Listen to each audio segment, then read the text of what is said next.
નિરીક્ષણ બાદ નીતિન પટેલની પ્રતિક્રિયા। સ્વસ્થ રાખવા માટે અનેક હોસ્પિટલો ચલાવવામાં આવે છે। ગુજરાતમાં એશિયાની સૌથી મોટી આપણી અમદાવાદની અસારવાની સિવિલ હોસ્પિટલથી શરૂ કરી નાનામાં નાના ગામની અંદર પેટા આરોગ્ય કેન્દ્ર સુધીની આરોગ્ય વિભાગની અને પરિવાર કલ્યાણ વિભાગની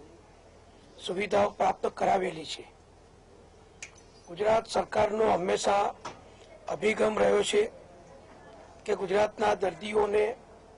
આધુનિક સારવાર ઉપલબ્ધ થાય, આધુનિક ટેકનોલોજીનો ઉપયોગ કરી એમની સારવાર કરવામાં આવે, વિના મૂલ્યે સસ્તી સારવાર કરવામાં આવે, બધા દર્દીઓને વિના મૂલ્યે દવા આપવામાં આવે અને ફક્ત એકલા ગુજરાત રાજ્યના નહીં પણ આપણા પાડોશી રાજ્ય રાજસ્થાન, મધ્યપ્રદેશ, મહારાષ્ટ્ર અને અન્ય રાજ્યોના પણ દર વર્ષે હજારો દર્દીઓ ગુજરાતની આરોગ્ય સેવાનો લાભ મેળવે છે અને એમનું જીવન નવપલ્લિત બનાવે છે। આરોગ્ય વિભાગ અમારો એ માનવ સેવાથી પ્રેરાઈ અને સતત કામ કરે છે। આજે અમે જે અહીંયા મુલાકાત રાખી છે એનો મુખ્ય હેતુ ગુજરાતની જે સિવિલ હોસ્પિટલનું 110 એકરનું કેમ્પસ છે એ કેમ્પસમાં અગાઉથી જ મોટામાં મોટી civil hospital, kidney hospital, cancer hospital, heart institute, આંખની હોસ્પિટલ, પેરાપ્લેજિયા હોસ્પિટલ, આવા પ્રકારની અનેક હોસ્પિટલો સામાન્ય સારવારથી મળીને સુપર સ્પેશિયાલિટી સારવાર આપવા માટે ગુજરાત સરકારના આરોગ્ય વિભાગ દ્વારા ચલાવવામાં આવે છે। અહીંયા મેડિકલ કોલેજ પણ કાર્યરત છે અને આ મેડિકલ કોલેજના સેંકડો વિદ્યાર્થીઓ અને પીજી સીટમાં જે અભ્યાસ કરે છે એના પણ સેંકડો ડૉક્ટરો એ પણ અમારા કાયમી પ્રાધ્યાપકો ડૉક્ટરોની સાથે જોડાઈ અને દર્દીઓની સારવાર કરે છે। હજારો કર્મચારીઓનો પેરામેડિકલ સ્ટાફ પણ અહીંયા કાર્યરત છે અને બધા જ પ્રકારની સારવાર ભારતમાં જે ઉપલબ્ધ છે એ બધી જ સુપર સ્પેશિયાલિટી સારવાર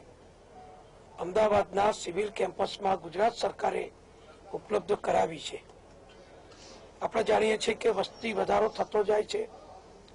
દર્દીઓની સંખ્યા પણ જુદા જુદા કારણસર જાગૃતતાના કારણે વધતી જાય છે અને સારવાર કરવાની ટેકનોલોજી પણ સતત અપગ્રેડ થતી જાય છે। નવી નવી ટેકનોલોજી, નવા નવા સાધનો એ પણ ઉમેરાતા જાય છે। આ બધાને સારી રીતે સંકલન કરી અને ગુજરાતના અને દેશના ગરીબ અને મધ્યમ વર્ગના લાખો દર્દીઓ જે આ કેમ્પસમાં દર વર્ષે સારવાર મેળવવા આવે છે એમને વધુ સારી સુવિધા પ્રાપ્ત થાય, વધુ મોકળાશથી સુવિધા આપી શકાય, આધુનિક ટેકનોલોજીનો ઉપયોગ કરી, સાધનોનો ઉપયોગ કરી એમની સારવાર આપી શકાય। એ માટે અત્યારના આપણા વડાપ્રધાન માનનીય નરેન્દ્રભાઈ મોદીજી જ્યારે ગુજરાતના મુખ્યમંત્રી શ્રી હતા ત્યારે મોદી સાહેબના કાર્યકાળ દરમિયાન સરકારે નિર્ણય કર્યો કે સિવિલ હોસ્પિટલ કેમ્પસમાં જ્યાં જગ્યા અત્યારે ઉપલબ્ધ છે ત્યાં નવી સિવિલ હોસ્પિટલનું વધારાનું એક બિલ્ડિંગ બનાવવામાં આવે, કેન્સર હોસ્પિટલનું નવી બિલ્ડિંગ બનાવવામાં આવે, આંખની હોસ્પિટલનું નવી બિલ્ડિંગ બનાવવામાં આવે, કિડની હોસ્પિટલની જગ્યા નાની પડે છે તો એનું નવું બિલ્ડિંગ બનાવવામાં આવે અને આપણી જે યુએન મહેતા હાર્ટ ઇન્સ્ટિટ્યૂટ છે જે સમગ્ર દેશમાં પ્રખ્યાત છે, કિડની હોસ્પિટલ પણ આપણી સમગ્ર દેશમાં કિડની ટ્રાન્સપ્લાન્ટના કેસો માટે સૌથી વધુ કિડની ટ્રાન્સપ્લાન્ટ આપણા ત્યાં થાય છે। તો આ બધું જ જ્યારે આપણા દર્દીના લાભાર્થે ગુજરાત સરકારના ખર્ચે જ્યારે કરીએ છીએ ત્યારે